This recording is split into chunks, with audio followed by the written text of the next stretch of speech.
Alright, YouTube, I'm going to be making a video comparing all of the Smith & Wessons that I have, so let's just dive right into it. First one's first is the beautiful Smith & Wesson Model 5906. These were really big, popular guns during the 80s, 90s, and I believe they were retired out in the early thousands. This one in particular is a police trade-in that I got, right as COVID hit. I paid about $350 for this from Classic Firearms. Comes with a stock 15 round magazine, and it even had the officer's name and I'm assuming badge number engraved into the magazine, which is always cool. It fires 9mm. All of these guns except for this one is 9mm. Smith & Wesson made a lot of the third gens in 9mm, 40, 45, and 10mm. These were king back in the day. So this particular Smith & Wesson is the Gen 1 9mm full size. Comes stock with 17 round magazine. Got this particular model outfitted with the Apex trigger. At the time, it was the biggest or most expensive Apex trigger that they had. I put on some, I believe, True Glow sights, and of course a TLR1. It's a pretty accurate pistol. You could get these on the secondary market very, very cheap, as little as maybe $250. I paid, I want to say, about $270 out the door for this gun in 2019, just before COVID hit, and it has been an amazing shooter. They got the Gen 2s out now, so if you see one of these, I would recommend picking it up. They are very good duty guns. Very good guns for home defense, a car gun, or whatever it is that you would need one for. Next is the M&P 9 Compact. Now, this is a compact. It's more than a shield, more than the full size. Back when these first came out, they were very comparable to a Glock 26. They came standard with a 12 round flush-fitting magazine, or you could get the optional pinky extension, which, if you got hands like me, pinky extension really helps. I've carried this gun off and off, on and off throughout the years.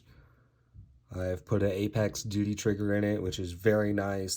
The stock trigger that comes in the first generation series of M&Ps, such as the M&P 9 Compact and the first gen full size, those triggers are fucking trash. I don't care what anybody says. Those triggers are trash. The triggers are much more improved in the 2.0 models. So Apex trigger and a change of sights are a must for the first gen. On this particular one, in addition to the Apex duty trigger, I put in some Trijicon night sights. It's no thrills, gun to either be used for concealed carry or just left in the fucking vehicle in case I really need it. This gun is just fabulous. Not enough good things to say about this one.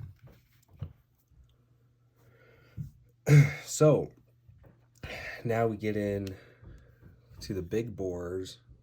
This is the Shield 45, and this is a very comfortable shooting gun. Very easy to keep on target. Even with firing the full size 45, it's more of a gentle pushback. It's not really snappy compared to the Shield 40, which, well, it's not the 90s anymore. 40 sucks. This is a very good gun.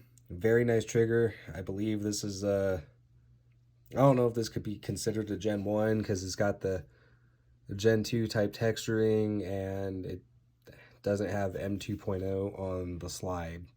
So your guess is as good as mine. Very, very accurate gun.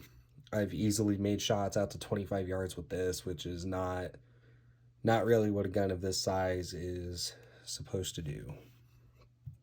And I'm going to kind of compare it to the new offering on the market from Smith & Wesson. This is the Shield 9 Plus with the optics, with the removable optic plate, and they come with the Ameriglow night sights, which I've been wanting a Shield Plus for a while.